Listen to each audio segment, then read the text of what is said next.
Hello and welcome to Ethical Hacking and Penetration Testing. This is Chapter 3, Scanning and Vulnerability Assessment. So the topics that we'll be covering are packet crafting with SCAPI, port scanning with SCAPI, network enumeration and mapping techniques, network scanning techniques, vulnerability identification and assessments techniques, as well as some practical avoidance. So packet crafting with SCAPI. I'll let you just read what's on the screen there. Basically, packet crafting is you can create a packet from nothing. You can specify the payload, the source address, the target address, and you can basically do anything you want with it. The example that I'll give is a great way to create a distributed denial of service attack, in that it will think that a particular server is being pinged from an address. It will therefore reply to the address, when in reality the originating server didn't send anything at all. It was a crafted packet from somewhere else. And if you were to ping, say, 10,000 IP addresses and say, I pinged you, are you there? And it replies, if you could do that from different servers around the world, you're going to create a distributed denial of service attack. So let's have a quick look at that. So this is just in backtrack here. If we get TCP going on port 80, to myself I'm 192.168.0.10. If we start up SCAPI, okay, we're in. It's a Python application. We can do an IP ..show and it will show us a particular IP packet, which is just pretty blank at the minute. Now we can specify the source IP address. So we want it to say that it's going to come from 192.168.0.20. And the destination, slightly different syntax, ip.dst will be 192.168.0.10, which is me.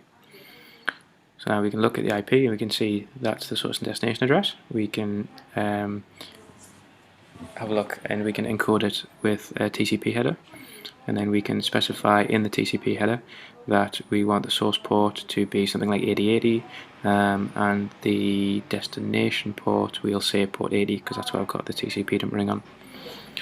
And then we can just verify that. We can just do TCP/IP.show, and then once we're happy with that, we can see all the information in there, as well as source and destination addresses. We just have to do send IP TCP,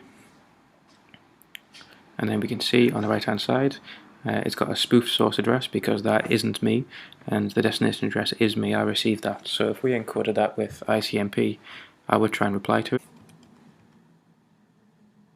Now next we have port scanning with SCAPI. Now this is a TCP connect scan.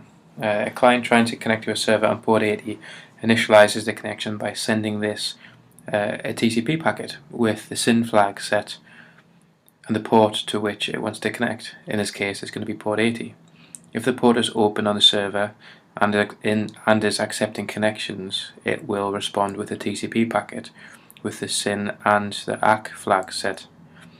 The connection is established by the client sending an acknowledgement, ACK and RST flag in a final handshake. If this three-way handshake is completed, then the port on the server is definitely open. The client sends the first handshake using the SYN flag and port to connect to the server in the TCP packet. If the server responds with an RST instead of a SYN ACK, then that particular port is closed on the server. This technique is similar to a TCP connect scan, but it's a TCP stealth scan. The client sends a TCP packet with the SYN flag set and a port number to connect to. If the port is open, the server responds with a SYN ACK flag set inside the TCP packet, but this time the client sends an RST flag or a reset flag in a TCP packet and not a reset and ACK, which was the case with the TCP connect scan. This technique is used to avoid port scan detection by firewalls.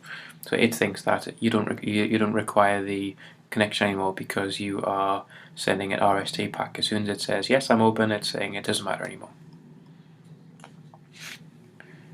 The closed port check is the same as that of the TCP Connect scan. The server responds with a reset flag set inside the TCP packet to indicate that the port is closed on the server. That's sent by the server rather than the client. When the client sends the RST packet, that's just to avoid detection. In the Christmas scan, think of Christmas as lots of presents or lots of flags set. It's basically throw everything you can think of at the server just to see if it's open. It's not very quiet, shall we say. A TCP packet has the push, the fin, and the urgent flag set, along with the ports to connect to. They're all sent to the server. If the port is open, then there will be no response from the server at all. Now, if the port is closed, the server will respond with the RST flag set inside the TCP packet. That's just to say that is closed, basically. It won't recognize the push fin or the urgent flags that are being sent from the client. If the server responds with an ICMP packet, with an ICMP unreachable error type 3 and ICMP code 1, 2, 3, 9, 10 or 13, then the port is filtered and it cannot be inferred from the response whether the port is open or closed. Filtered could mean that it's going through a firewall. If you ever pinged something before and you'll get a response, but then it'll say in brackets next to it, packet filtered, it's probably going to go through a firewall. Now, the fin scan utilizes the fin flag or the finish flag inside the TCP packet along with the port number to connect to on the server. If there's no response from the server, then the port is therefore open. If the server responds with an RST flag set in the TCP packet for the fin scan request, then the port is closed on the server. An ICMP packet with ICMP type 3 and code 1, 2, 3, 9, 10 or 13 in response to the fin scan packet from the client means that the port is filtered and the port state cannot be found.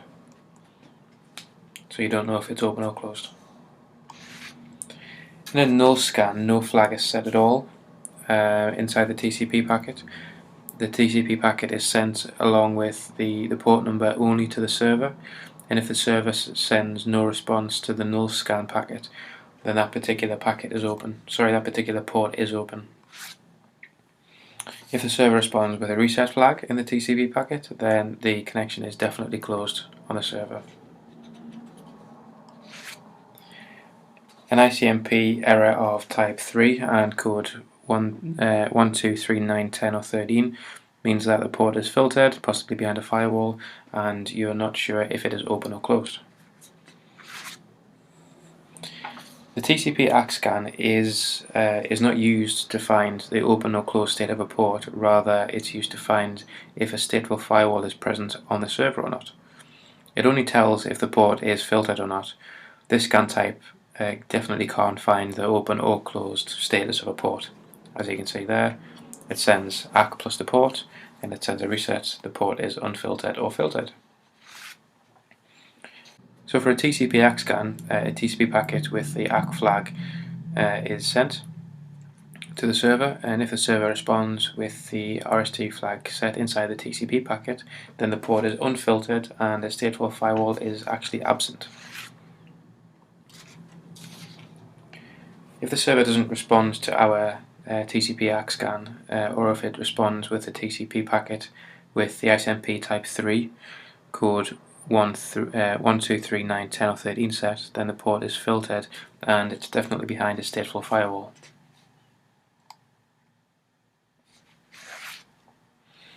Now, a TCP window scan uses the same technique as that of the TCP ACK scan. It also sends a TCP packet with the ACK flag set and the port number to connect to. But this scan type can be used to find the state of the port on the server in a TCP ACK scan. An RST indicates an unfiltered state, but a TCP window scan, when a reset is received from the server, then it checks the value of the window size. If the value of the window size is positive, then the port is open on the server and unfiltered.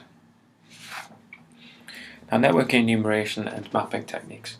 Network enumeration is a very common computing activity in which usernames information on groups and shares, services of the network, and network computers are retrieved.